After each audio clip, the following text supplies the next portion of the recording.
For 3 years, the disappearance of twins Mia and Lily Thompson was a frustrating dead end for investigators. They were taken from their daycare in 2019, and the trail vanished almost immediately. In 2022, an unrelated disaster provided the first real lead. A hurricane exposed a hidden room on an isolated property. A DNA match offered a spark of hope, but the crime scene photographs from inside that room presented a horrific contradiction that forensics alone could not explain. The tiny copper threads of the blue wire refused to seat correctly in the terminal block. Jenna Thompson cursed under her breath, the sound swallowed by the oppressive silence of her third-floor apartment. It was October 2022, and the sophisticated home security system spread across her living room floor felt less like a safeguard and more like a monument to failure. The screwdriver slipped in her sweaty palm, clattering onto the hardwood floor. She leaned her forehead against the cool drywall, the unfinished panel gaping open like a wound. 3 years. 3 years since the world had tilted on its axis, since Mia and Lily had been swallowed whole by a sunny afternoon in 2019. Jenna pushed herself away from the wall, retrieving the screwdriver. This ritual, upgrading the locks, installing new sensors, reinforcing the windows, was a desperate attempt to impose order on a life defined by chaos. It never worked. The fear was an insidious vine that had already taken root inside the walls, inside her mind. Her gaze drifted to the mantelpiece, drawn inevitably to the photograph. It was the one the media had used most often, the one that captured the vibrant chaos of their life before. Mia and Lily, 5 years old, standing on the colorful foam puzzle mats of the daycare. They were identically dressed in white sweaters, the pink lettering Angels 98 emblazoned across their chests, matching pink skirts completing the outfit. Their hands were extended, palms up, as if offering the camera an invisible gift, their smiles wide and unguarded. Lily, always the more exuberant twin, was missing a front tooth. Mia, more reserved, held a hint of mischief in her eyes. The image was a knife that twisted every time she looked at it, yet she couldn't bear to put it away. It was proof they existed, that the life she remembered wasn't a fever dream. She forced her attention back to the wires, the technical diagrams blurring in her vision. She had chosen this apartment specifically for its perceived security. A single entryway, high windows, a gated parking garage. But the sanctuary she sought remained elusive. Instead, she had constructed a cell, a sterile beige existence devoid of color, of spontaneity, of joy. She had made herself small, hoping the grief wouldn't find her. But it always did. It lived in the silence, in the 2 empty bedrooms she kept closed, in the way she scrutinized every face on the street, searching for the woman who had stolen her life. The shrill ring of her cell phone shattered the silence, the sound unnaturally loud in the quiet apartment. Jenna startled, the screwdriver slipping from her grasp again. She stared at the phone, vibrating on the coffee table. The caller ID flashed, Detective Miller. Her heart stuttered. Miller never called. Not anymore. The initial flurry of activity surrounding the abduction had slowed to a trickle, then dried up completely. The case had gone cold, buried under the weight of other tragedies and the relentless passage of time. For Miller to call now, on a Tuesday afternoon, meant something had changed. Something significant. She snatched the phone, her hand shaking. Detective Miller? Jenna? Miller's voice was carefully measured, urgent but restrained. It was the voice he used when delivering bad news gently, a tone she had grown to dread. What is it? Did you find something? Jenna stood up, pacing the small space between the couch and the window, her movements jerky, agitated. We might have a break, Miller said, pausing slightly. A hurricane just tore through the Gulf Coast near Panama City. A lot of damage. The owner of a long-abandoned rental property was inspecting storm damage to an outbuilding on his land. He found something, Jenna. Something hidden. Jenna stopped pacing. She pressed a hand to her mouth, the air thick and hard to breathe. Found what? A hidden room, and inside there was evidence. We sent it for rush testing. Miller paused again, and Jenna knew what was coming before he said it. We have a preliminary DNA match, Jenna. It's connected to the girls. You need to get down here. The world tilted. A DNA match. After 3 years of nothing, of silence, of agonizing uncertainty, a single thread had appeared. The relief was so sharp it felt like pain. But the fear was just as intense. Evidence in an abandoned property. What kind of evidence? "I'm on my way," she whispered, her voice cracking. She hung up the phone, the security system forgotten on the floor. The blinking green lights of the disconnected panel seemed distant, irrelevant.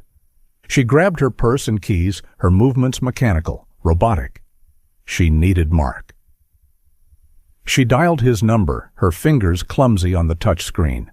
He answered on the second ring, his voice distracted, the sounds of a busy office in the background.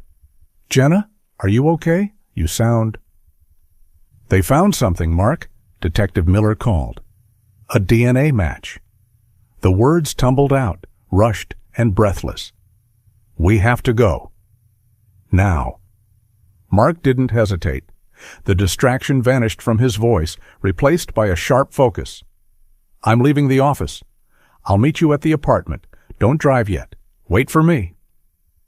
The drive to the Florida Panhandle was a blur of asphalt and adrenaline. Mark drove while Jenna sat in the passenger seat, her leg bouncing nervously, her gaze fixed on the endless stretch of highway unfolding before them. The silence in the car was heavy, broken only by the rhythmic thrum of the tires on the pavement. They didn't speak much. What was there to say? Hope was a dangerous thing. They had learned that the hard way. As they drove, the fragmented memories of the abduction assaulted Jenna, a relentless barrage of guilt and regret. It was a constant companion, a suffocating weight on her chest. She had been the one to befriend Carol Peterson, the new neighbor who had moved into the house across the street just weeks before the disappearance. Carol, with her easy smile and maternal warmth. Carol, who had seemed so lonely, so eager to help. Jenna, overwhelmed by the demands of raising twins and managing a household, had been grateful for the support. She had trusted her enough to put her on the Daycare emergency contact list. It was a decision that haunted every waking moment, a catastrophic error in judgment that had destroyed their lives. She remembered the confusion of that day, the frantic calls to the daycare when Carol didn't arrive with the girls as planned, the daycare staff assuring her that the girls had been picked up hours ago, the realization that something was terribly wrong, and then the devastating truth. Carol Peterson was gone. The house across the street was empty, and Mia and Lily had vanished into thin air. The further they drove, the more the landscape changed. The manicured suburbs gave way to dense forests and sprawling farmland. The air grew heavy with the humidity of the Gulf Coast. They were entering a different world, a place where secrets could be buried deep and forgotten. Jenna stared out the window, the passing trees blurring into a monotonous green wall. Somewhere out there, her daughters had been hidden. And now, finally, the earth was giving up its secrets. The anticipation was a knot tightening in her stomach, a mixture of desperate hope and paralyzing fear. Whatever they found at the abandoned property, it would change everything. They arrived at the property late in the afternoon. The sky was a bruised purple and yellow, the aftermath of the recent storm evident everywhere. Fallen trees littered the landscape, their roots ripped out of the saturated ground like exposed nerves. The air was thick with the smell of mold, damp earth, and decaying vegetation, a scent that seemed to cling to the skin. The rental property itself was dilapidated, a small farmhouse that seemed to be sinking back into the earth, defeated by the relentless encroachment of the wilderness. Blue tarps covered parts of the roof, and the porch sagged precariously. It was the kind of place people drove past without a second glance, a forgotten corner of the world. Detective Miller was waiting for them, standing near a cluster of police vehicles parked haphazardly in the muddy driveway. He looked older than Jenna remembered, the lines around his eyes deeper, his expression grim, unreadable. He nodded curtly as they approached, the gesture devoid of the usual sympathy. "Jenna. Mark?" He acknowledged them with a weary familiarity. "Thank you for coming so quickly." "Where are they?" Jenna's voice was tight, strained. She needed to see it, needed to know what they had found. The uncertainty was agonizing. "The evidence is being processed," Miller said gently, his tone shifting slightly, recognizing the raw edge of her desperation. "But I wanted you to see the location. It might help us understand what happened here." He led them around the side of the house, through the overgrown yard, towards a small, unassuming outbuilding. It looked like a tool shed or a detached garage, the wood siding gray and weathered. The storm had taken its toll here, too. One wall had partially collapsed, the wooden slats splintered and broken, exposing the interior like a gaping wound. The property owner came out to assess the damage, Miller explained as they walked, his voice low, clinical. When he saw the collapsed wall, he noticed something odd. A space that shouldn't have been there. They reached the outbuilding. A crime scene technician was dusting for prints near the entrance, the movements meticulous, precise. Miller stopped them before they got too close, the yellow crime scene tape a stark barrier between them and the answers they sought. "This is an active scene. Please don't touch anything." Jenna peered into the gloom. The interior was cramped and cluttered. Old gardening tools, rusted bicycles, and discarded furniture filled the space, a chaotic jumble of forgotten lives. But in the center of the room, something stood out. An old white washing machine, slightly yellowed with age, had been moved away from the back wall, and behind it, near the floor, was a small, dark opening, a crawl space. Jenna felt a chill that had nothing to do with the damp air. It was a primal fear, the kind that tightens the stomach and quickens the pulse. A hidden space, a secret room. The realization of what it meant, what it implied, was terrifying. "What was in there?" Mark asked, his voice rough, strained. Miller didn't answer immediately. Instead, he pulled a stack of photographs from a manila envelope he was carrying. These were taken by the forensic team last night.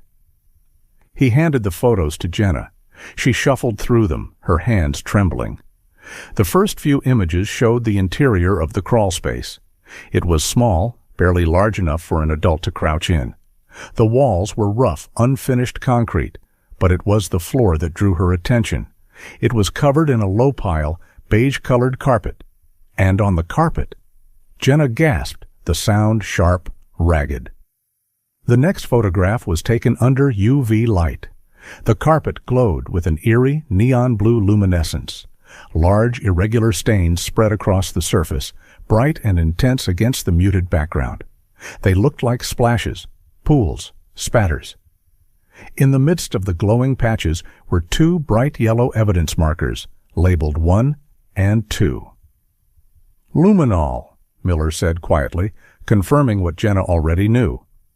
"It reacts with the iron in hemoglobin." "Those stains. They're blood, Jenna. A significant amount." The world seemed to recede, the sounds of the crime scene fading into a dull roar. Blood. Her daughter's blood. The DNA match. The reality of it hit her with the force of a physical blow.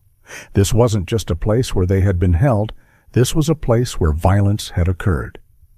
She stared at the photograph, the glowing blue stains searing themselves into her memory. It was a horrific image, sterile and clinical, yet deeply intimate. This was the evidence of her children's suffering, the silent testament to a nightmare she couldn't comprehend. Is it both of them?" Mark asked, his voice choked with emotion. He was staring at the photographs, his face pale, his eyes wide with horror. "We don't know yet," Miller admitted, his voice softening slightly. "The preliminary match confirms the DNA belongs to the Thompson family line. We're running more specific tests now to differentiate between the twins. But given the amount of blood—" He let the sentence hang unfinished, the implication clear. Jenna couldn't tear her eyes away from the photographs. She felt sick, hollowed out.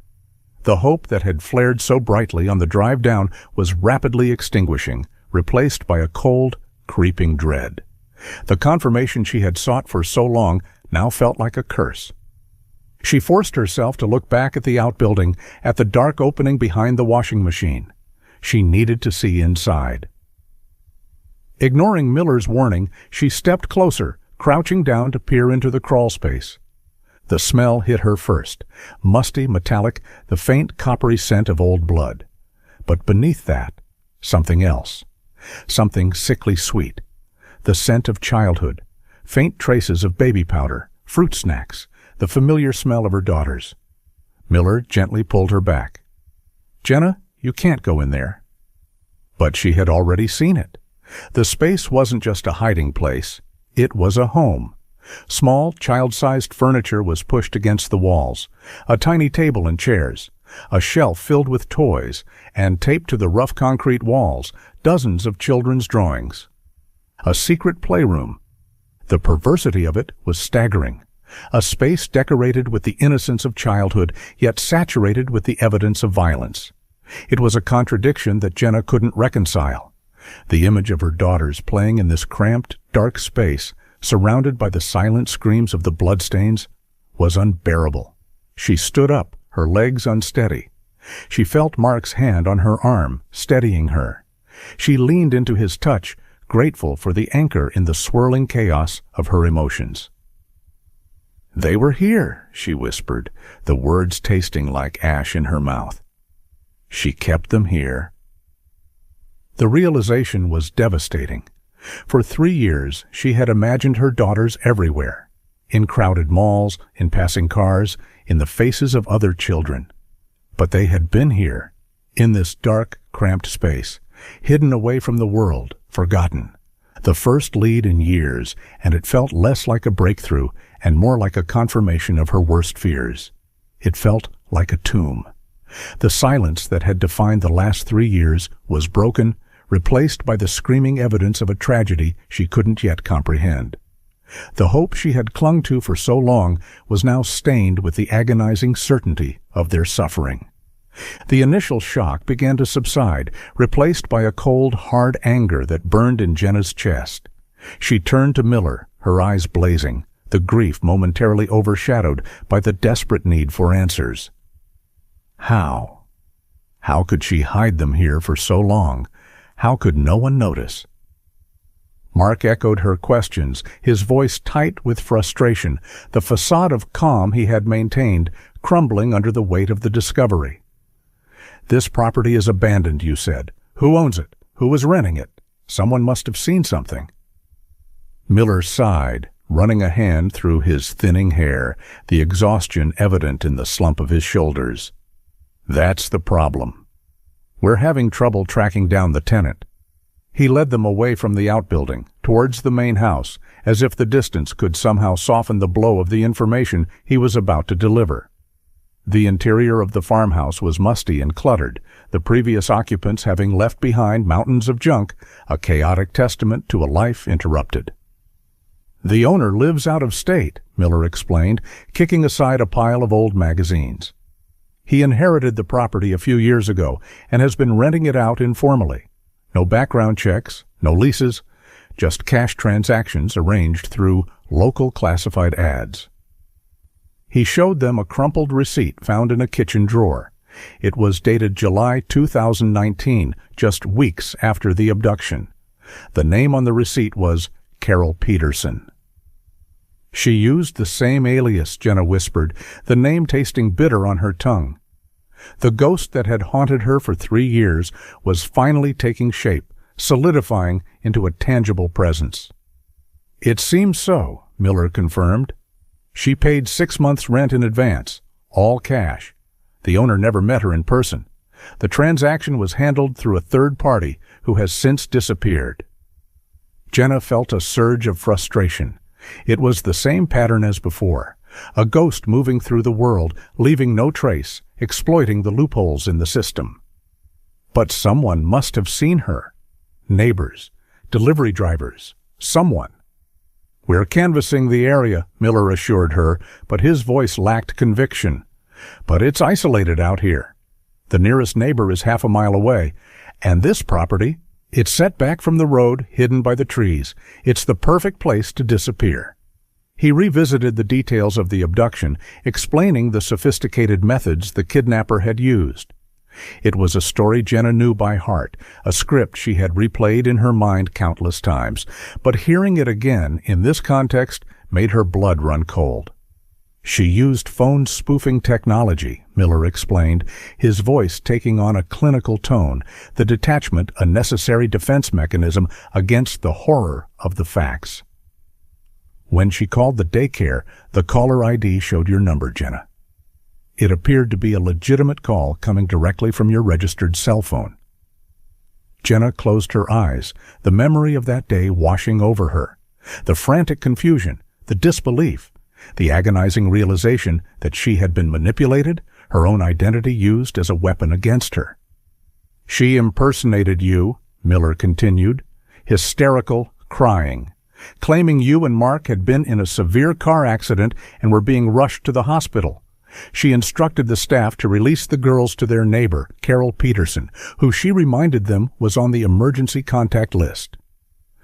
"The staff member was new," Jenna whispered, the guilt twisting inside her, a familiar ache that never faded. "She didn't follow protocol." "She thought it was a genuine emergency," Miller said gently, offering a small measure of absolution. "The call was coming from a verified number." The kidnapper was convincing. By the time the mistake was realized, it was too late. Witnesses had last seen the girls leaving with the woman in a red pickup truck. The truck was later discovered to have been stolen and abandoned miles away, wiped clean of any forensic evidence. The trail had gone cold. Until now. Miles away from the farmhouse, Detective Miller sat in his temporary command post, a cramped office in the local sheriff's department. The walls were covered in maps, timelines, and photographs from the crime scene. The ghost tenant, Carol Peterson. The name was a dead end, a manufactured identity designed to evaporate upon contact. He scrubbed a hand over his face, the stubble rasping under his palm. He had dedicated 3 years of his life to this case. The faces of Mia and Lily Thompson haunted his dreams, their smiling images a constant reminder of his failure to find them. And now, finally, he had a physical location, a place where they had lived, breathed, and bled. But the trail was already growing cold again. He studied the rental agreement again.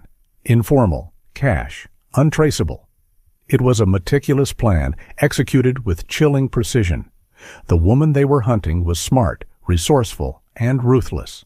She knew how to exploit the weaknesses in the system, how to move through the world unseen. He looked at the evidence logs from the outbuilding. The bloodstains suggested a sudden, violent event. A struggle? An accident? He couldn't be sure, but the amount of blood, it was significant, too significant to ignore. He analyzed the timeline. The property seemed to have been abandoned suddenly, perhaps over a year ago, mid-2021. The dust accumulation, the expired food in the pantry, the lack of recent activity. It all pointed to a sudden departure. Why had she left? Had something spooked her? Or had the tragedy that occurred in the hidden room forced her hand? He returned to the farmhouse later that evening, the setting sun casting long shadows across the overgrown yard. He found Jenna and Mark sitting on the sagging porch, staring blankly at the darkening landscape, the silence between them heavy with unspoken grief. "We're doing everything we can," he assured them, the words sounding hollow even to his own ears. The reality was they had very little to go on. "It's not enough," Jenna said, her voice flat, devoid of emotion. "She's gone. Again. And we still don't know where our daughters are." "We know they were here," Miller countered gently, trying to offer a glimmer of hope in the overwhelming darkness. "That's more than we knew yesterday. We have a starting point. We'll find her." But the reality was harsh. Carol Peterson didn't exist. The trail was cold. The vast Florida wilderness stretched out before them, an endless expanse of hiding places. The ghost tenant had vanished once again, leaving behind only the chilling evidence of her presence. The silence was deafening, the darkness absolute. Weeks bled into one another, the initial momentum generated by the discovery of the hidden room fading, replaced by the grinding monotony of the investigation. The farmhouse was processed, every inch scrutinized, every piece of evidence bagged and tagged. But the ghost tenant remained elusive. The canvassing of the area yielded nothing. No one remembered seeing a woman with 2 young girls. No one remembered Carol Peterson. The isolation that had protected her for so long continued to shroud her in anonymity. Jenna felt the familiar creep of desperation setting in, the cold realization that the investigation was stalling, the momentum lost. The police seemed to be shifting into a recovery mindset, their language subtly changing from rescue to recovery. They spoke of closure, of justice, of bringing the perpetrator to account. But Jenna clung to the hope of a rescue, a fierce primal instinct that refused to accept the possibility of defeat. She refused to believe her daughters were gone. She and Mark had rented a small cabin near the farmhouse, unable to return to their life while the investigation was ongoing, the proximity to the crime scene a necessary torment. The cabin was cramped and uncomfortable, the air thick with the smell of mildew and pine, but it allowed them to stay close, to monitor the progress, to pressure Miller for updates. Jenna became obsessed with the evidence recovered from the playroom. She needed to see it, to touch it, to understand the world her daughters had inhabited for the last 3 years. She needed to find a connection, a clue, something that the police might have overlooked. She demanded access to the photographs of the drawings found taped to the walls, the childish scrawls that held the secrets of their captivity. Miller was reluctant at first, citing the ongoing investigation, the need to preserve the integrity of the evidence. But Jenna was relentless. She argued that as the mother, she might recognize details that the police overlooked, nuances that only she would understand, the subtle language of her daughter's imagination. Finally, worn down by her persistence, Miller relented. He brought the high-resolution photographs to the cabin. Dozens of drawings, rendered in crayon and colored pencil, spread across the small kitchen table. Jenna studied them with a painful intensity, her heart aching with a mixture of love and grief. The vibrant colors, the childish strokes, the innocent depictions of a life lived in the shadows. It was a heartbreaking testament to their resilience, their ability to find beauty even in the darkest of places. The drawings depicted a disturbing narrative, a small enclosed space, the walls pressing in around the figures. 2 girls, recognizable by their matching outfits and hairstyles, their features rendered with a childish simplicity. And a larger figure, a woman they labeled New Mommy. Jenna's stomach turned. New Mommy. The kidnapper had not just stolen her daughters. She had tried to replace her, to erase her from their memory, to rewrite their history. The insidious manipulation was a violation that went beyond the physical abduction. She traced the outlines of the figures, recognizing Lily's bold strokes and Mia's meticulous details. They looked happy in some of the drawings, playing with toys, eating meals, reading books. It was a grotesque parody of a normal family life, conducted in the confines of the hidden room, a twisted fantasy orchestrated by a delusional woman. But as she moved through the chronological sequence of the drawings, a shift occurred. The tone darkened. The colors became muted. The figures grew smaller, more isolated. And then, horrifically, the drawings began to show only one girl. Jenna's breath caught in her throat. She looked at Mark, her eyes wide with fear, the unspoken question hanging in the air between them. He saw it too, the devastating implication of the missing figure. The connection to the bloodstains was undeniable, the silent confirmation of their worst fears. Lily, Jenna whispered, the name a prayer and a curse, the sound catching in her throat. She feared the worst. The amount of blood in the hidden room? It suggested a fatal injury. Had Lily died? Had the kidnapper killed her? The agonizing possibilities swirled in her mind, a vortex of grief and terror. But even as the grief threatened to overwhelm her, a flicker of hope remained, a desperate ember refusing to be extinguished. If Lily was gone, what about Mia? The drawings showed one girl remaining. Did that mean Mia was still alive? Had she escaped, or was she still with the kidnapper, alone and terrified, mourning the loss of her sister? Jenna pushed the agonizing questions aside and forced herself to focus on the details, the minute elements that might hold the key to their location. She needed to find a clue, a breadcrumb, anything that would point to where they had gone. She scrutinized the backgrounds of the drawings, looking for landmarks, for anything recognizable. Most of the drawings depicted the interior of the hidden room, the walls closing in around the figures, a claustrophobic world devoid of external references.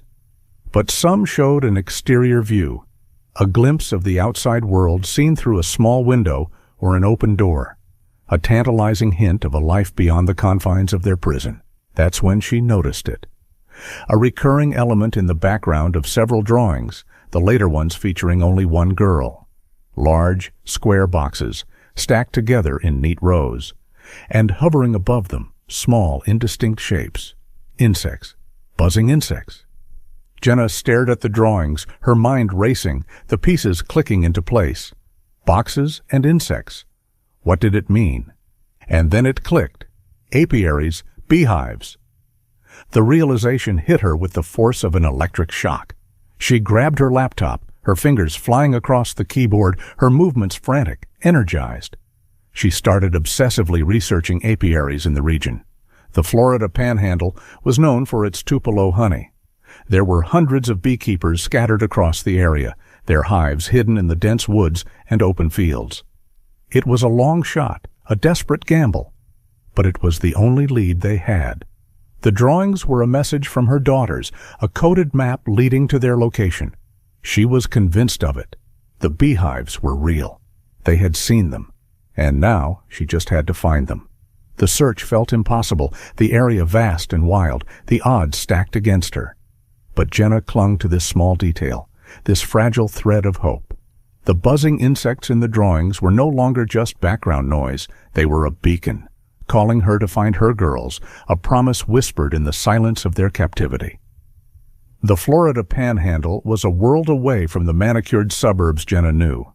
Here, the land was wild, untamed, a dense tangle of pine forests and swamps. Elias Matthews felt most at home in this isolation. A reclusive beekeeper, he preferred the predictable rhythms of his hives to the chaotic demands of human interaction. His property was secluded, accessible only by a long, winding driveway that discouraged casual visitors. He lived a life of quiet solitude, the silence broken only by the buzzing of his bees and the rustling of the wind through the trees. He was tending to his hives, the air thick with the scent of honey and the low hum of thousands of bees. It was late afternoon, the sun casting long shadows across the clearing. He worked methodically, checking the frames, ensuring the health of his colonies. The work was demanding, physical, but it brought him a sense of peace, a connection to the natural world. But the tranquility of the scene was deceptive. The wilderness held its own dangers. Bears were a constant threat, drawn by the scent of the hives. He had lost several colonies to predators over the years, the wreckage a stark reminder of the fragility of his isolated existence. To monitor his property and protect his investment, Elias relied on technology. He pulled a high-end drone from its case, the sleek white device contrasting with the rustic surroundings. He launched it into the air, the propellers buzzing loudly as it ascended above the tree line. He piloted the drone with practiced ease, surveying the perimeter of his land. The drone's camera provided a bird's-eye view of the dense forest, the winding creek, the scattered clearings. He checked the fence lines, scanned for signs of predators. It was a routine flight, one he performed almost daily. He was banking the drone near the northern boundary line when he noticed something unusual. An isolated cabin stood on the adjacent property, a small structure hidden deep within the woods. He had believed the cabin was vacant, abandoned years ago. But today, a thin wisp of smoke curled from the chimney. Curious, Elias zoomed in the drone's camera. The image sharpened, resolving into a scene that instantly put him on edge. A small child was playing in the overgrown yard, tossing a ball against the side of the cabin. The child looked young, maybe 7 or 8 years old, with dark hair tied back in pigtails. Before Elias could process the sight, the cabin door burst open. An adult woman rushed out, her movements frantic. She grabbed the child's arm, pulling them aggressively back toward the cabin. The child resisted, but the woman's grip was firm. She scanned the sky, her eyes narrowed before disappearing back inside, slamming the door shut. The child's brief appearance and the woman's secretive, paranoid behavior disturbed Elias. It felt wrong. The isolation of the cabin, the woman's obvious fear of being seen. It reminded him of something, a news story he had read years ago, a case that had captured the nation's attention. The Thompson twins, the 2 little girls who had vanished from their daycare. Elias hovered the drone over the cabin for a few more minutes, hoping for another glimpse of the child, but the cabin remained still, silent. He piloted the drone back to his property, the unsettling image etched in his mind. He reviewed the footage on his laptop, the grainy images confirming what he had seen. A child hidden in the woods, a woman desperate to keep them there. The resemblance to the missing twins was faint, obscured by the distance and the quality of the footage, but it was enough to plant a seed of doubt in his mind. He wrestled with his conscience. He valued his privacy, his solitude. Getting involved in other people's business was not something he did lightly. But the image of the child, the fear in the woman's eyes, haunted him. He couldn't ignore it. He had to report it. The eye in the sky had seen a secret, and now the unwilling keeper of that secret had to decide what to do with it. Elias wrestled with his conscience for 2 days. The silence of the wilderness, usually a comfort, now felt oppressive, heavy with the weight of his discovery. He replayed the footage again and again. The grainy images of the child and the woman burned into his memory. He couldn't shake the feeling that something sinister was happening in that cabin. Finally, hesitant but troubled, Elias drove to the local sheriff's office. The sterile environment, the buzzing fluorescent lights, the uniformed officers, it all felt alien, intrusive. He reported the sighting and presented the drone footage. The local deputies, recognizing the potential connection to a high-profile case, forwarded the information to Detective Miller. Miller studied the footage, his initial skepticism giving way to a growing sense of urgency. The child resembled the age-progressed images of the Thompson twins. The location was remote, isolated, the perfect place for someone trying to hide. He immediately called Jenna and Mark. They met at the police station, the tension in the small interrogation room palpable. Miller played the footage on a large monitor. Jenna leaned forward, her eyes fixed on the screen, her hands clasped tightly in her lap. The footage was grainy, the images pixelated, but the scene was clear. The cabin, the child, the woman's frantic retreat, and in the background, barely visible through the trees, the unmistakable shapes of beehives. Jenna gasped, her hand flying to her mouth. "The drawings," she whispered, her voice trembling. "The beehives. It's them. It has to be them." She recognized the landscape, the presence of the apiaries confirming her interpretation of the crayon images. She was convinced it was one of her daughters. The surge of hope was instantaneous, overwhelming. "You have to go there," she demanded, turning to Miller, her eyes blazing. "You have to raid that cabin. Now." Miller raised his hands, attempting to calm her. "Jenna, I know what this looks like. I know how compelling the connection to the drawings is. But we have a problem." He explained the harsh reality of the legal system. The footage was too ambiguous, the quality too poor. They could not secure a search warrant without positive identification of the child or the known kidnapper at that location. The presence of the beehives, while suggestive, wasn't enough to establish probable cause. "Probable cause?" Jenna exploded, the rage boiling over. "That's my daughter. You saw the drawings. You know what they mean. How can you wait? How can you let her stay in that cabin with that monster?" I can't risk compromising the investigation, Miller insisted, his voice firm but strained. If we move too soon, if we spook her, she could disappear again. And this time, we might never find her. We have to do this by the book. Jenna stared at him, the bureaucratic obstacles feeling like a betrayal. Time felt critical. Every minute they waited was another minute her daughter remained in danger. The police, constrained by rules and regulations, were failing her. The fury hardened into resolve. If the police couldn't act, she would get the proof they needed herself. She would find a way to identify the child, the woman, the location. She would not let this opportunity slip away. The realization that she would have to act independently, outside the bounds of the law, was terrifying. She was an accountant, not a detective. She had no training, no expertise in surveillance or investigation. But the alternative, waiting passively while her daughter remained in danger, was unacceptable. The desperation that had fueled her for the past 3 years now ignited a reckless determination. She would do whatever it took to bring her daughter home. The drive back from the sheriff's office was silent, the air in the car thick with unspoken tension. Mark gripped the steering wheel, his knuckles white, his expression grim.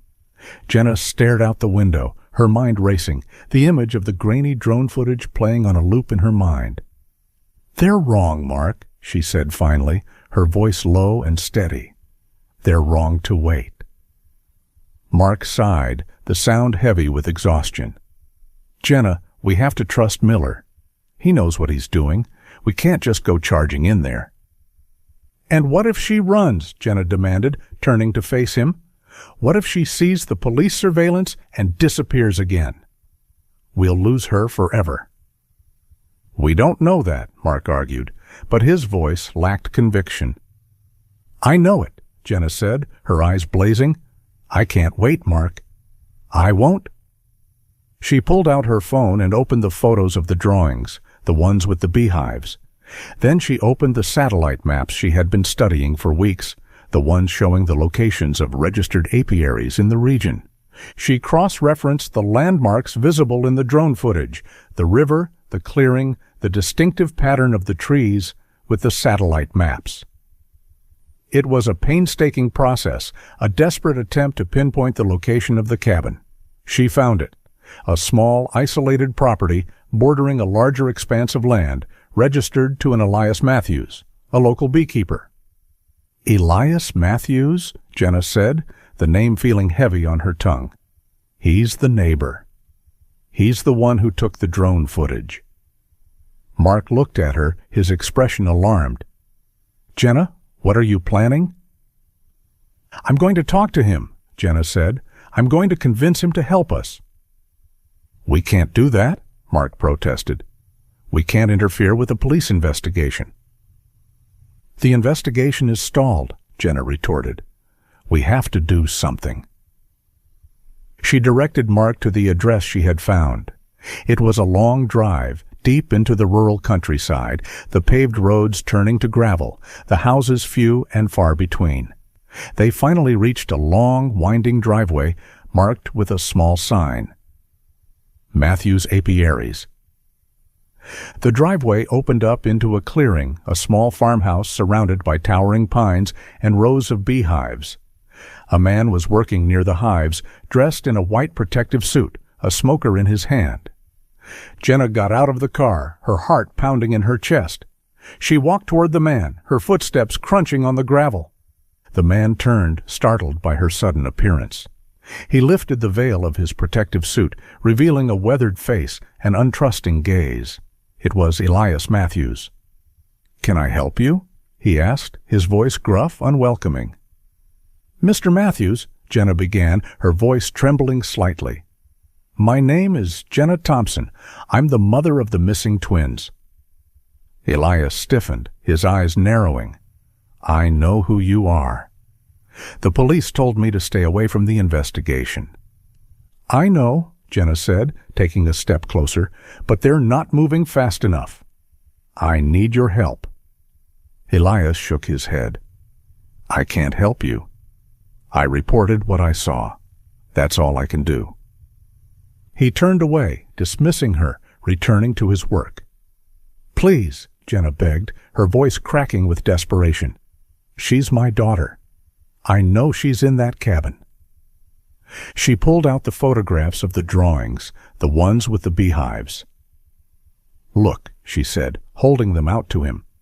"My daughter drew these. She drew your beehives." Elias hesitated. He looked at the drawings, his gaze softening slightly. He recognized the distinctive pattern of his hives, the childish scrawls capturing the essence of his secluded world. "The police say the drone footage isn't enough," Jenna continued, pressing her advantage. "They need a positive identification. They need proof." She looked at him, her eyes pleading. "I need to get closer. I need to see her." Elias looked at the drawings again, then at Jenna's ravaged face, the raw desperation etched into every line. He saw the depth of her grief, the fierce determination of a mother fighting for her child. He sighed, the sound heavy with resignation. He valued his privacy, his solitude, but he couldn't turn away from this. "It's dangerous," he warned her. "The terrain is difficult." "And if she sees you?" He let the sentence hang unfinished, the warning clear. "I don't care," Jenna said. "I have to try." Elias nodded slowly. "Okay, I'll help you. I'll show you the way." A fragile alliance was forged, born of desperation and a shared sense of urgency. Jenna felt a flicker of hope, the first she had felt in years. She was taking control, rewriting the narrative, refusing to be a passive victim of circumstance. She was going to bring her daughter home. Elias guided Jenna and Mark through the dense, difficult terrain of his property. The Florida wilderness was unforgiving, a tangle of thick underbrush, swampy ground, and towering pine trees. The air was heavy with humidity, the silence broken only by the buzzing of insects and the snapping of twigs under their feet. They moved slowly, cautiously, Elias leading the way with a practiced ease that belied the difficulty of the trek. Jenna was driven by adrenaline, her exhaustion masked by the desperate urgency of her mission. Mark struggled to keep up, his face pale and strained, his breath coming in ragged gasps. They were civilians, untrained, unprepared for the physical demands of the hike. After nearly an hour of hiking, they reached a ridge overlooking the adjacent property. Below them, nestled in a small clearing, was the cabin. It was small, rustic, heavily isolated. A thin wisp of smoke curled from the chimney, the only sign of life. "This is as close as we can get without risking exposure," Elias said, his voice low. He pointed to a dense thicket of palmettos. "You can set up there. It offers good concealment and a clear line of sight to the cabin." They established a concealed observation post, armed with a high-end camera equipped with a powerful telephoto lens, binoculars, and a small supply of water and food. Elias showed them how to move silently, how to blend into the landscape, how to minimize their presence. He then retreated, leaving them alone on the ridge, the weight of their task settling over them. They began their surveillance. The silence was absolute, the tension palpable.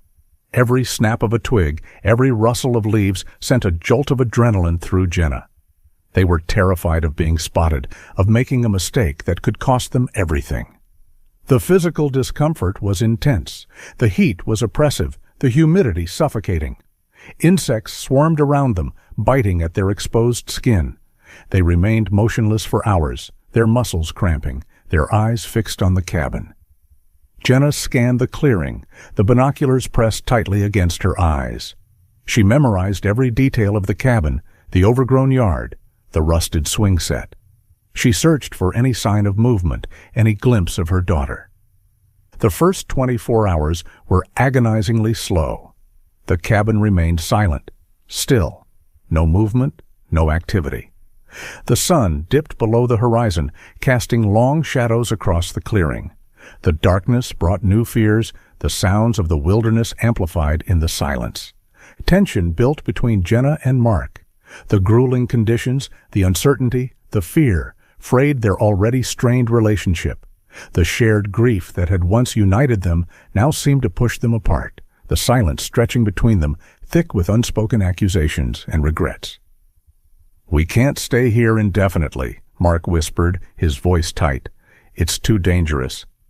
If she sees us—" "We stay as long as it takes," Jenna insisted, her voice low and fierce. "I am not leaving without proof." Mark sighed, the sound heavy with resignation. He knew she was right. They had come too far to turn back now. They settled in for the long night, the cabin below a tantalizing enigma, holding the answers to their deepest hopes and fears. The stakeout had begun, a test of endurance, patience, and resolve. They were closer than they had ever been, but the distance between them and the truth still felt impossibly vast. The wilderness held its breath, waiting for the inevitable confrontation. Day 2 of the stakeout dawned gray and overcast, the threat of rain hanging heavy in the humid air. Exhaustion was setting in, the lack of sleep and the constant tension taking their toll. Jenna's muscles ached. Her skin was raw from insect bites, but she remained hyper-alert, her eyes fixed on the cabin, refusing to yield to the fatigue. The morning dragged on, the silence broken only by the monotonous dripping of water from the trees. Jenna and Mark took turns watching, allowing the other brief moments of rest. But the inactivity was agonizing. Doubts began to creep in. Had they been wrong? Had the drone footage been a cruel coincidence? Late in the afternoon, the stalemate broke. The cabin door opened. Jenna, who was on watch, immediately raised the binoculars to her eyes, her heart leaping into her throat. A woman stepped out onto the porch. She was carrying a basket of laundry, her movements brisk, efficient. She began hanging the clothes on a makeshift line stretched between two trees. Jenna focused the binoculars, her hands trembling. The woman was older than she remembered, her face weathered, her hair pulled back in a tight bun. But the features were unmistakable. The shape of her eyes, the set of her jaw. It was her. Carol Peterson, Catherine Glass. The shock and rage were visceral, a physical blow that left Jenna breathless. The woman who had destroyed her life, who had stolen her children, was standing just a few hundred yards away, engaged in the mundane task of hanging laundry. The normalization of the scene was grotesque. "Mark," Jenna whispered, her voice choked with emotion. "It's her." Mark scrambled into position, the camera with the telephoto lens ready. He focused on the woman, the shutter clicking rapidly. But the woman seemed agitated, her movements jerky, paranoid. She frequently stopped what she was doing, scanning the tree line, her eyes narrowed, as if sensing their presence. She seemed particularly focused on the ridge where they were hidden. Jenna and Mark froze, pressing themselves deeper into the concealment of the palmettos. They held their breath, the silence stretching taut between them. Had she seen them? Had they made a sound? The woman stared at the ridge for a long, agonizing moment. The tension was unbearable. Jenna could feel the sweat trickling down her back, the pounding of her heart loud in her ears. Then, apparently satisfied, the woman turned back to the laundry. A few minutes later, she gathered the empty basket and retreated back inside the cabin, the door closing behind her with a definitive click. Jenna let out a shaky breath, the adrenaline receding, leaving her weak and trembling. They had seen her. They had confirmation. But the victory felt hollow.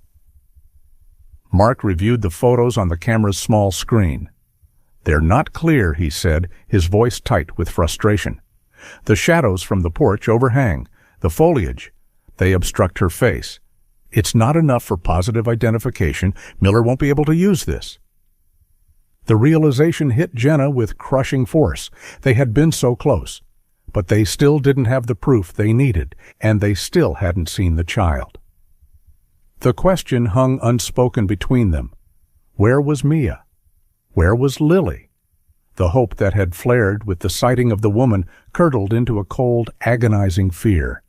The stakeout continued, the tension mounting, the stakes higher than ever. The monster had shown her face, but the shadows still concealed the truth. Day 3. The near miss of the previous afternoon had shaken them, emphasizing the precariousness of their situation.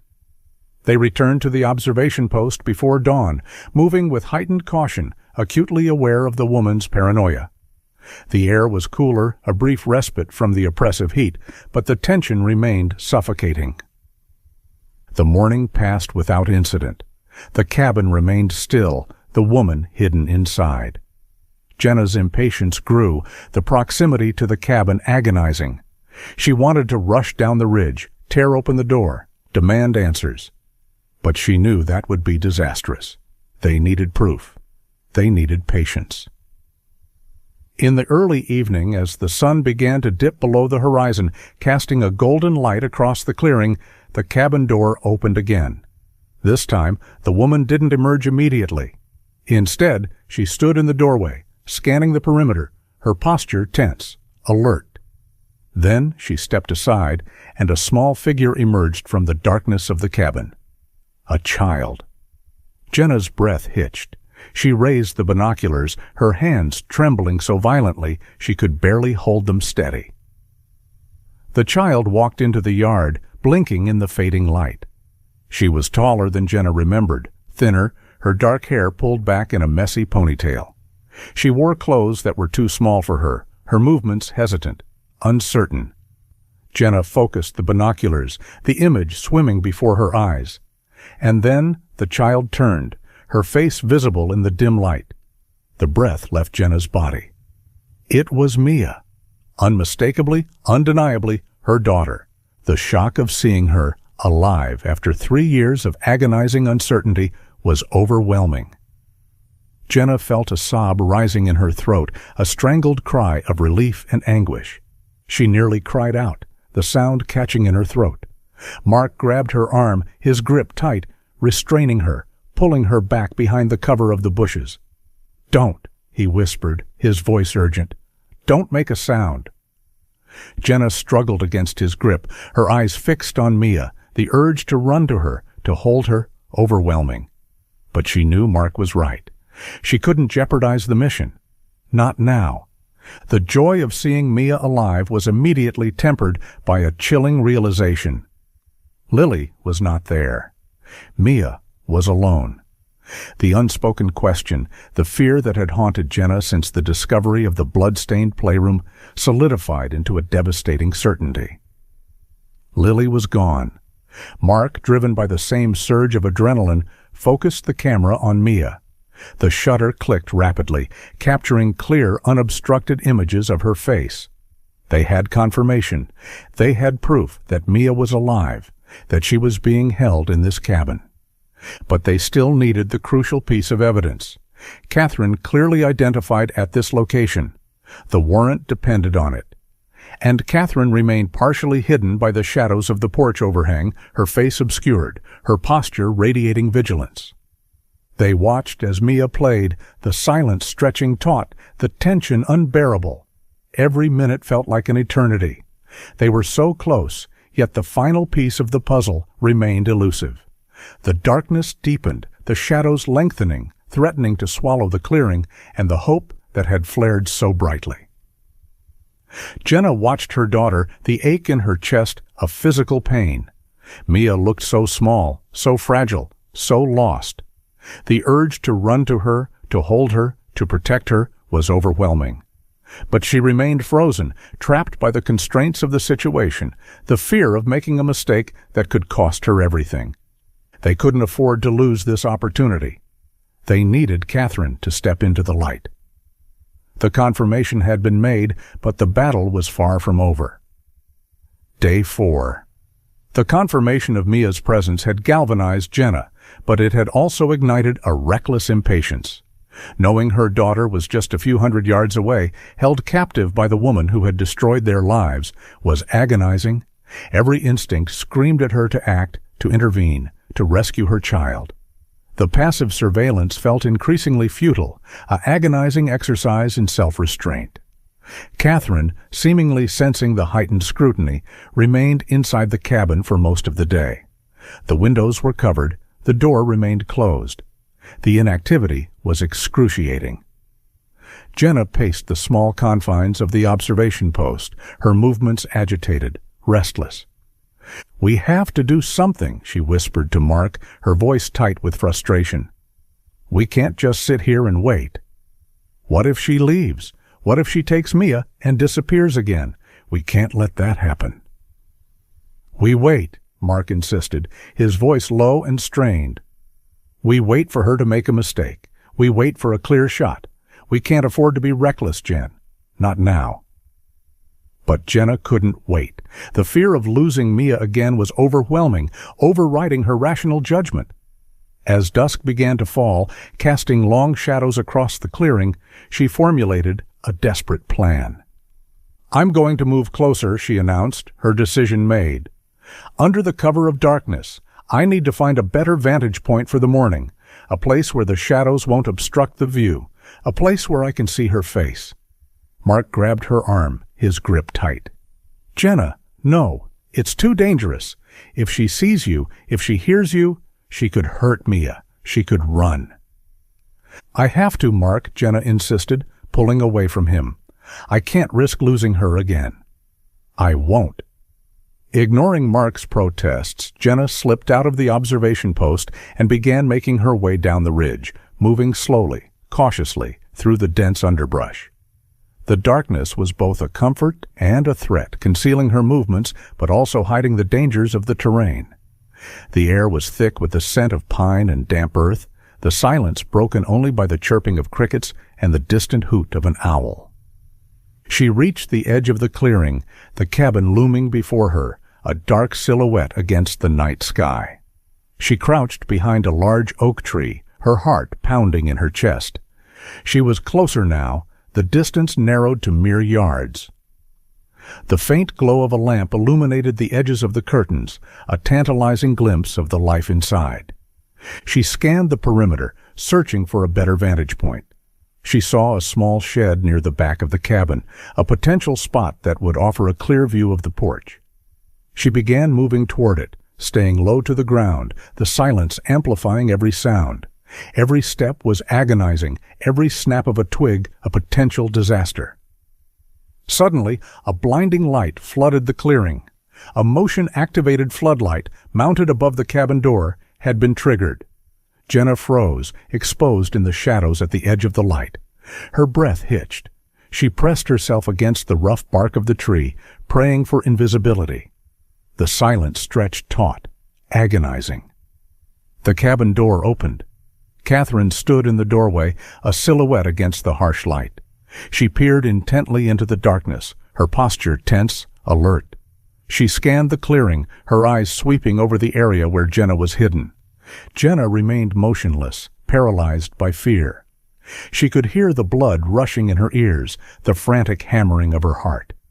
She waited for the inevitable confrontation, the scream of alarm, the realization that she had compromised everything. The seconds stretched into an eternity. After a tense, agonizing moment, Catherine seemed to relax. She dismissed the light as triggered by an animal, a raccoon, or a deer. She turned and went back inside the cabin, the door closing behind her with a soft click. The floodlight remained on for a few more minutes, then plunged the clearing back into darkness.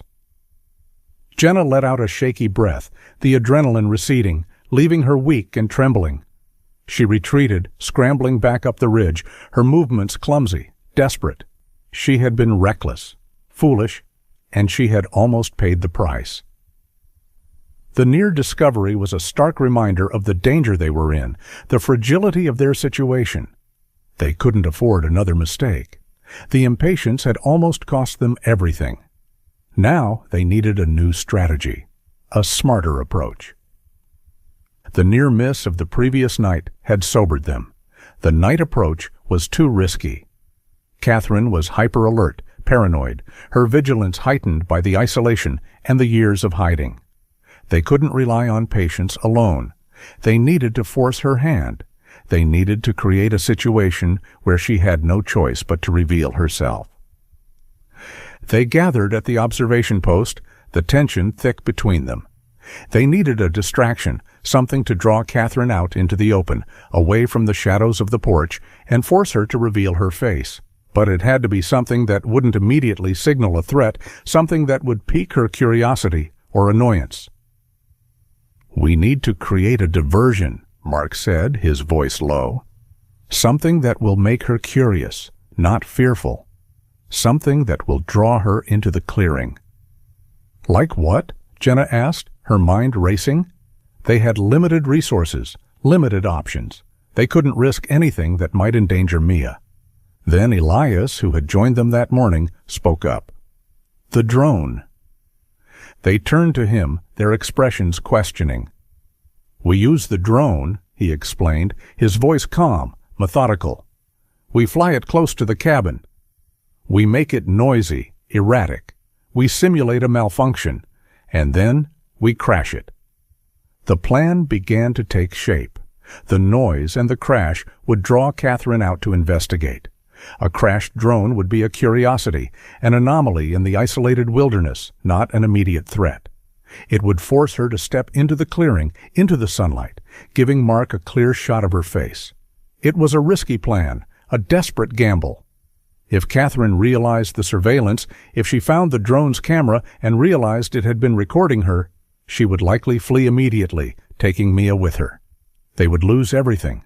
The drone was expensive, a crucial tool for Elias's work, but the potential reward outweighed the risks. But it was a calculated risk. They were running out of time, out of options. The passive surveillance had reached its limit. They needed to act. "We have to do it," Jenna said, her voice firm, the decision made. "We have to take the chance. This is our only shot." They spent the next hour preparing. Elias checked the drone, ensuring the camera was working, the battery fully charged. He programmed a flight path that would simulate the malfunction, the erratic movements convincing enough to fool even a paranoid observer. Mark checked his camera, adjusting the settings, preparing for the shot. He knew he would only have a few seconds, a fleeting moment to capture the image that would change everything. Jenna's role was to monitor Catherine's reaction, to alert them if she showed any signs of panic or suspicion. The tension mounted as the morning wore on. The sun climbed higher in the sky, the light growing brighter, harsher. The conditions were perfect.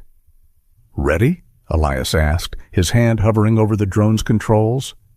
Jenna nodded, her heart pounding in her chest. "Ready?" The gambit was set. The fate of their daughter, the culmination of 3 years of searching, hinged on this single, desperate act. The silence stretched taut, the anticipation unbearable. The wilderness held its breath, waiting for the inevitable confrontation. The trap was laid. Now they just had to wait for the prey to take the bait. Elias launched the drone. The propellers buzzed loudly, the sound amplified in the silence of the clearing. Jenna and Mark were in position at the new observation post, concealed by the dense foliage, the camera ready. Jenna watched the drone climbing rapidly, a small black speck against the pale blue sky. She held her breath, the anticipation making her nauseous. The drone reached the cabin, hovering above the tree line. Then Elias initiated the simulated malfunction.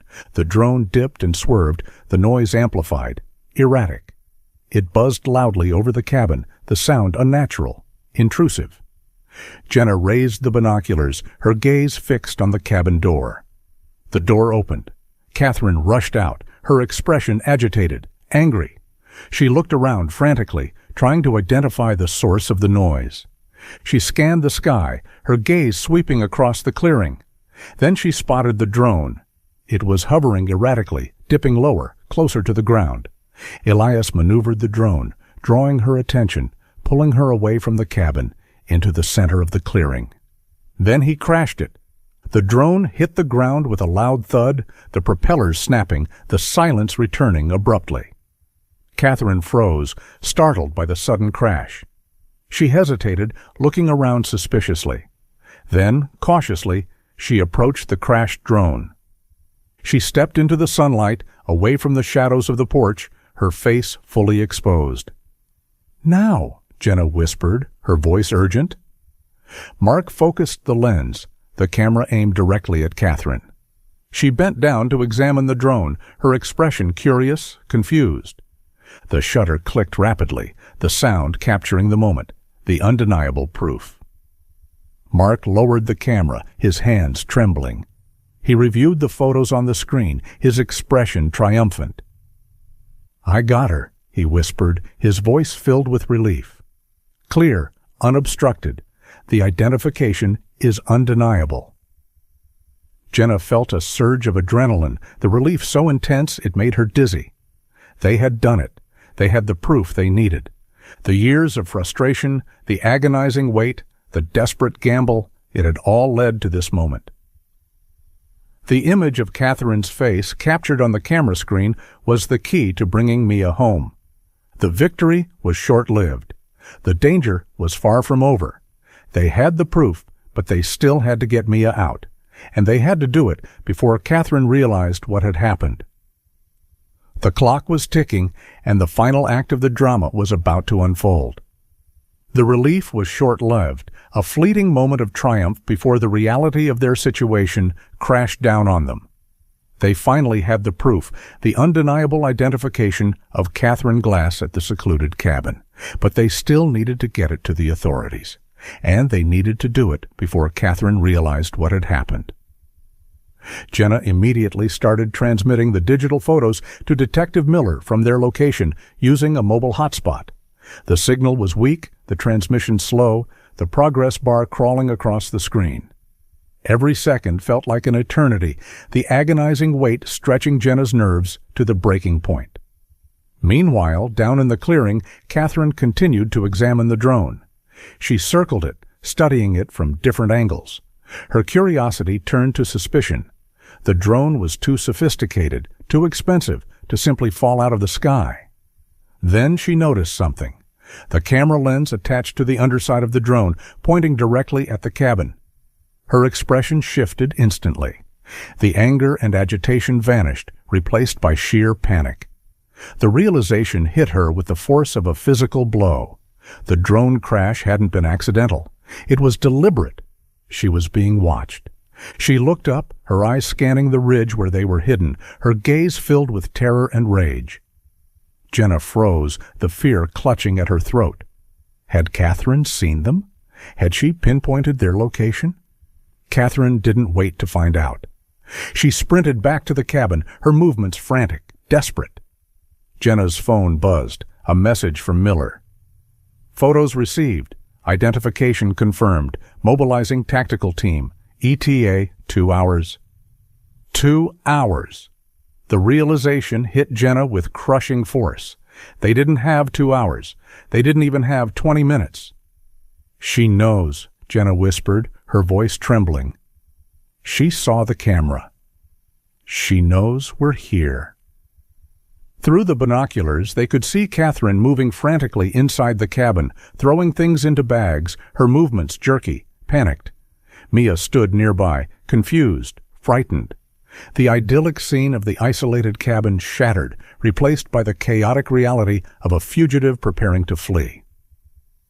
"She's running," Mark said, his voice tight. "She's taking Mia and running."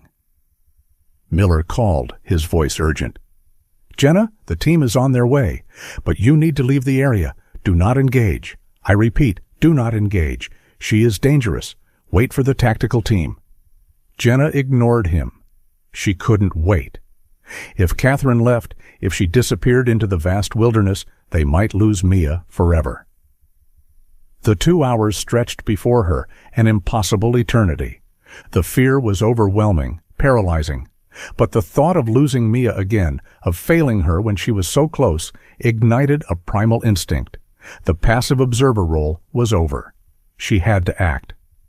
"We have to stop her," Jenna said, her voice hardening with resolve. "We have to stop her from leaving." The decision was made. The waiting was over. The confrontation was inevitable. The silence of the wilderness was about to be shattered by the sounds of a desperate struggle. The climax was here, and they were the only ones who could determine the outcome. Jenna didn't hesitate. Driven by a primal instinct that overrode all fear, all caution, she scrambled down the ridge towards the cabin. The descent was treacherous, the terrain steep and uneven, but she moved with a reckless abandon, fueled by adrenaline and desperation. The loose gravel shifted beneath her feet, the thorny bushes tearing at her clothes, but she ignored the pain, her focus entirely on the cabin, on Mia. "Jenna!" "Wait!" Mark shouted, scrambling after her, Elias close behind. They had to stop her. They had to intercept her before she reached the car. The realization that they were about to confront a dangerous kidnapper, unarmed and untrained, was terrifying, but the alternative was unbearable. Catherine emerged from the cabin, dragging a confused and crying Mia towards the old sedan parked behind the cabin, hidden from view, the engine already running, the exhaust sputtering plumes of smoke into the air. Jenna broke through the tree line just as Catherine was trying to force Mia into the passenger seat. The distance between them was mere yards. "Catherine!" Jenna screamed, the name tearing from her throat. She used her real name, the name Miller had given her after the identification. "Stop!" Catherine froze, shocked at being confronted, at hearing her real name. She turned, her eyes wide with terror and rage. She still held Mia's arm in a vice-like grip. The child was sobbing, her small body trembling with fear. "Stay back!" Catherine shrieked, her voice hysterical. "You can't have her! She's mine. She's my daughter." The confrontation was chaotic, explosive. The years of repressed grief and rage erupted from Jenna. "She's my daughter! Let her go, you monster!" "I'm her mother now?" Catherine screamed, her delusion cracking under the pressure. "You died. You and Mark died in the car accident. I saved her. I protected her." Mia was terrified, caught between the woman she had known as her mother for the past 3 years and the stranger claiming to be her parent. She clung to Catherine, burying her face in her skirt, sobbing uncontrollably. The trauma of the situation, the sudden disruption of the reality she had known, was overwhelming. The scene was a nightmare tableau. The isolated cabin, the hysterical kidnapper, the traumatized child, the desperate parents. The silence of the wilderness shattered by the screams of rage and fear. "Catherine, it's over," Mark said, approaching slowly, his hands raised in a placating gesture. "The police are on their way. Don't make this worse. Let her go." Catherine laughed, the sound high-pitched, hysterical. "No. We're leaving. You can't stop us. You can't take her from me." She turned back to the car, trying to shove Mia inside. The desperation mounted, the fear clutching at Jenna's throat. They were so close, yet the distance between them and Mia felt impossibly vast. The interception had failed. The confrontation had escalated. The situation was spiraling out of control. The nightmare was repeating itself, the agonizing loss of her child unfolding before her eyes once again. Catherine managed to shove Mia into the car and scrambled into the driver's seat. The engine roared to life, the tires spinning on the dirt road. The car lurched forward, heading towards the narrow driveway leading out of the clearing. "No!" Jenna screamed, lunging towards the car. Mark reached the driver's side door just as Catherine was shifting the car into gear. He yanked the door open, the metal screeching in protest. He grabbed the keys from the ignition, the engine sputtering and dying. "Get out!" he roared, pulling Catherine from the car. Catherine fought back with a desperate fury, scratching, biting, kicking. They tumbled to the ground in a chaotic struggle. The fight was messy, brutal, fueled by adrenaline and desperation. Catherine was fighting for her freedom, for the delusion that had sustained her for years. Mark was fighting for his daughter, for the future of his family. While Catherine was distracted, Jenna ran to the passenger side and opened the door. Mia was huddled on the seat, sobbing hysterically, her eyes wide with terror. "Mia, baby, it's me," Jenna pleaded, her voice choked with emotion. "It's Mommy." "You're safe now." Mia shook her head, pressing herself against the seat, trying to get away. "No, you're dead. My mommy died.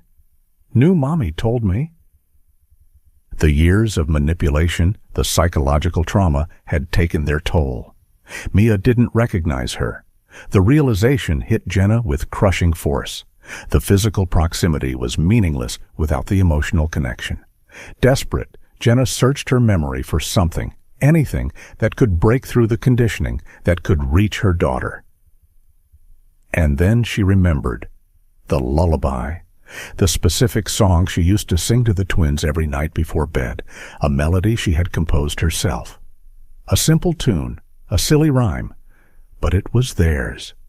She began to sing, her voice trembling, broken, but filled with a desperate love.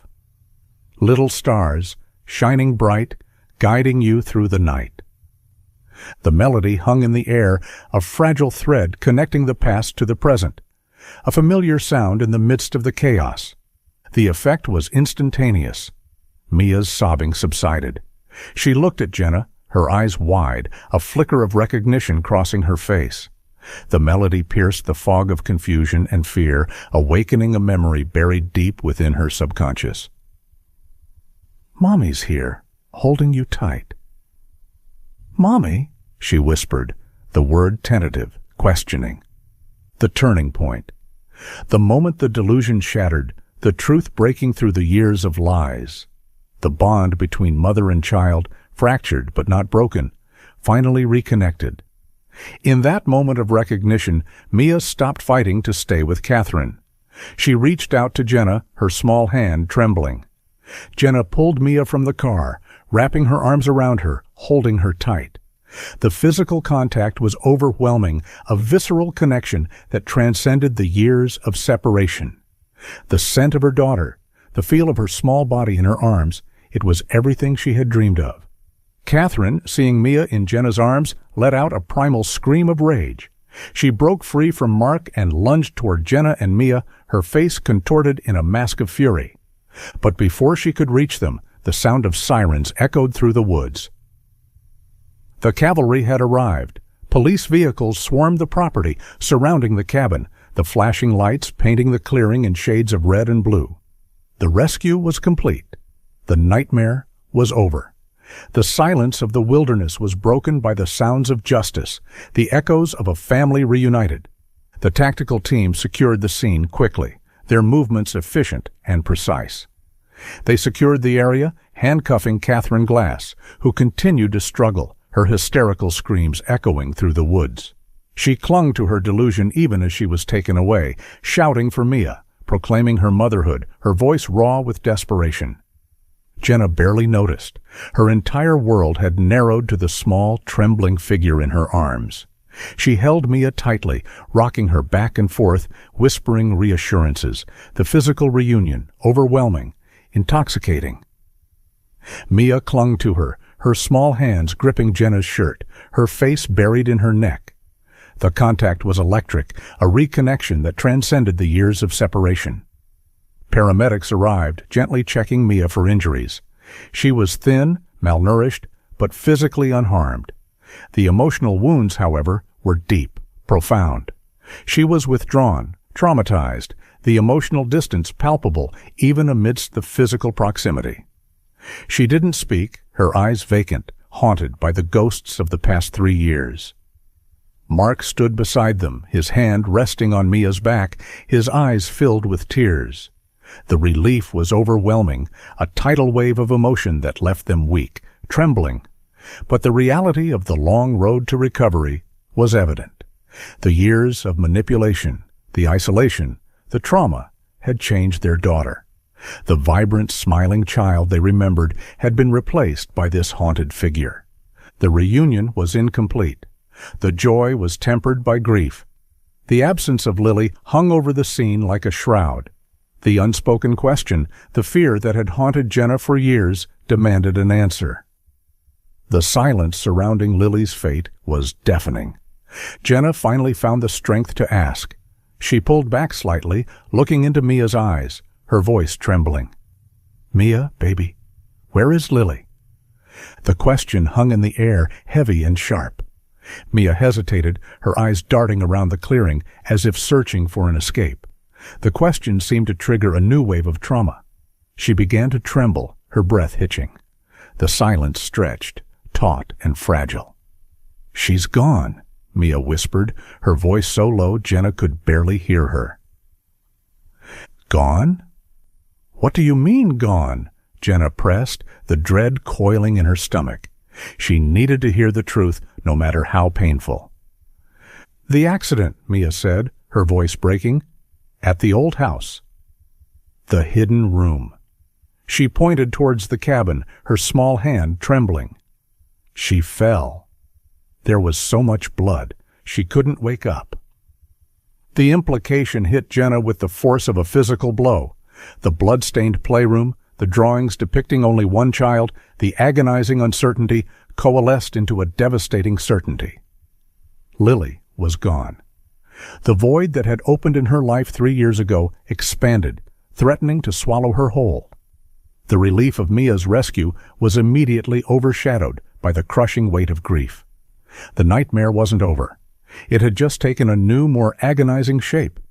The silence was broken, but the echo of the tragedy remained, a haunting reminder of the price they had paid. The interrogation room was small, sterile, the air thick with the scent of stale coffee and despair. Detective Miller sat across from Catherine Glass, the silence stretching between them. Catherine had been read her rights, her hysterical outbursts subsiding into a sullen defiance. She refused to speak, her eyes fixed on the table, her posture rigid. The delusion that had sustained her for years was a shield against the harsh reality of her situation. Miller had been interrogating suspects for decades. He recognized the signs of a breaking point. The evidence was overwhelming, the rescue of Mia undeniable. He just had to wait for the cracks to appear. He placed the photographs of the blood-stained playroom on the table, the eerie blue glow illuminating the cramped space. "We know what happened in that room, Catherine," he said, his voice low, calm. "We know about the accident. We know about Lily." Catherine flinched, her eyes darting towards the photos. The defiance began to crack. The mention of Lily's name seemed to pierce through the layers of denial and delusion. "Mia told us," Miller continued, pressing his advantage. "She told us everything." The lie was calculated, designed to exploit the emotional vulnerability of the suspect. And it worked. Catherine's composure shattered. She began to weep, the tears streaming down her face, her body trembling. The breakdown was sudden, complete. The dam of denial burst, unleashing a torrent of guilt, delusion, and despair. Hours into the interrogation, the confession spilled out. She detailed their isolated life, the homeschooling, the attempts to create a twisted version of a family. She explained what happened in mid-2021, the event that had forced her to flee the rental property. Lily, she explained, had been playing in the outbuilding, in the hidden room. She had fallen against a sharp, rusty object, a piece of discarded farm equipment stored in the adjacent garage. The object had pierced her side, causing massive bleeding. Catherine had panicked. The blood was everywhere, soaking into the carpet, seeping into the floorboards. Lily was losing consciousness, her breathing shallow, terrified of being exposed, of losing Mia, of the consequences of her actions. Catherine didn't call 911. She tried to stop the bleeding herself, using towels, pressure, but it was futile. Lily died from blood loss, the life fading from her eyes in the cramped confines of the hidden room. The tragedy was senseless, preventable. A childish accident transformed into a fatal event by Catherine's desperation and fear.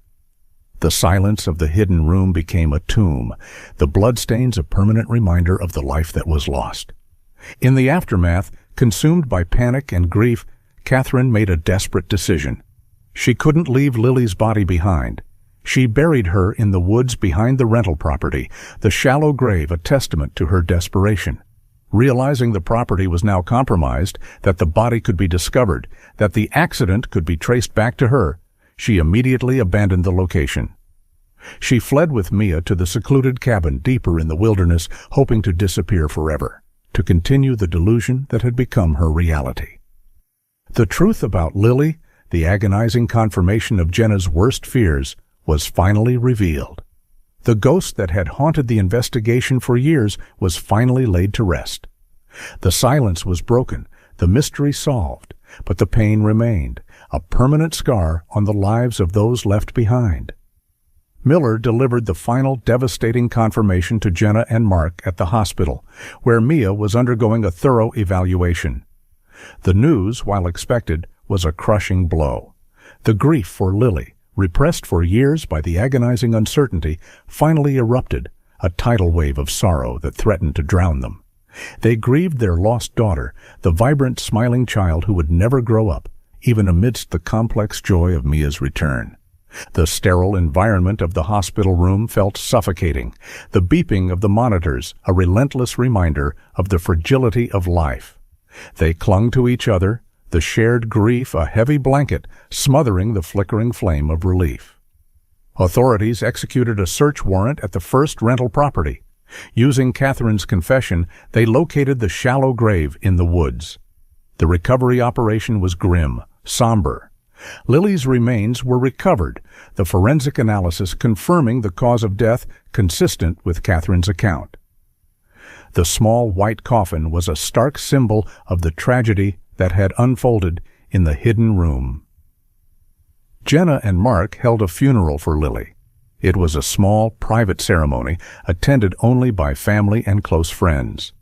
They buried their daughter under a large oak tree, the sunlight filtering through the leaves, casting dappled shadows on the freshly turned earth. The closure was agonizing but necessary. It allowed them to begin the long, difficult process of healing. The legal proceedings against Catherine Glass began. The trial was a media spectacle, the details of the abduction, the years of captivity, the tragic death of Lily, captivating the nation. The courtroom was packed every day, the air thick with anticipation and sorrow. The full scope of Catherine's obsessive planning was revealed. Driven by a recent divorce and her inability to have children, she had meticulously constructed a fabricated identity, targeting the Thompson twins, exploiting Jenna's trust. Her husband had left her for another woman, a betrayal that had fueled her desperate desire for a family of her own. The defense argued that Catherine was delusional, mentally ill, that Lily's death was a tragic accident. They painted a picture of a lonely, desperate woman who had made a terrible mistake. But the prosecution countered with evidence of her calculated manipulation, her sophisticated deception, and her callous disregard for the life of a child. The phone spoofing, the hidden room, the decision not to call 911 were presented as evidence of her guilt. The jury deliberated for 2 days. The verdict? Guilty on all counts. Kidnapping, custodial interference, negligent homicide. Catherine Glass was sentenced to life imprisonment, the courtroom erupting in a mixture of relief and sorrow. Justice had been served, but it couldn't bring Lily back. It couldn't erase the trauma of the past 3 years. The scars remained, a permanent reminder of the fragility of life, the darkness that lurked beneath the surface of the mundane. The silence of the courtroom was broken by the sound of Jenna's muffled sobs, the agonizing closure of a chapter that should never have been written. In the aftermath of the trial, as the media attention faded and the world moved on, Jenna and Mark began the slow, arduous process of rebuilding their lives. The trauma had changed them, hardening them in some ways, softening them in others. They were survivors, bound together by the shared experience of loss and the fierce love for their daughter. They formally thanked Elias Matthews, the reclusive beekeeper whose vigilance and willingness to help had broken the case open. They visited his cabin, the clearing now peaceful, the buzzing of the bees a comforting soundtrack to their gratitude. Elias remained a solitary man, but a bond had formed between them, a silent understanding of the darkness they had faced together. Their primary focus was Mia. They dedicated themselves entirely to her intensive therapy, the sessions painful but necessary. Slowly, gradually, Mia began to process the trauma, the loss of her sister, the years of manipulation. She started to talk about Lily, the memories bittersweet, the grief raw and unfiltered. She began to reconnect with her parents, the bond strengthening, the trust rebuilding. The healing process was not linear. There were setbacks, nightmares, moments of withdrawal. But Jenna and Mark were patient, steadfast, their love a constant anchor in the swirling chaos of Mia's recovery. The trauma galvanized Jenna. The grief and the rage transformed into a new purpose. She couldn't bring Lily back, but she could try to prevent other families from suffering the same fate. She began advocating for stricter national protocols regarding emergency contacts and identity verification in daycare centers. She emphasized the dangers of phone spoofing, the loopholes in the system that allowed predators like Catherine to exploit the trust of caregivers. She became a voice for the voiceless, a warrior fighting for the safety of children. The work was exhausting, emotionally draining, but it gave her a sense of meaning, a way to channel her grief into something positive. The final scene unfolded on a bright spring morning. Jenna, Mark, and Mia stood before Lily's grave. The cemetery was peaceful, the grass green and lush, the air filled with the scent of blooming flowers. They stood by the small white headstone, the silence comfortable, companionable. Mia placed a bouquet of wildflowers on the grave, her small hand tracing the letters of her sister's name. They were healing. The scars remained, the loss a constant presence in their lives. But they were moving forward, finding a way to live with the grief, to honor Lily's memory. They were a family, forever changed, but unbroken. The echo in the pines had been answered, the silence broken, the darkness receding in the face of the enduring power of love and resilience. The future stretched out before them, uncertain, but filled with the promise of hope.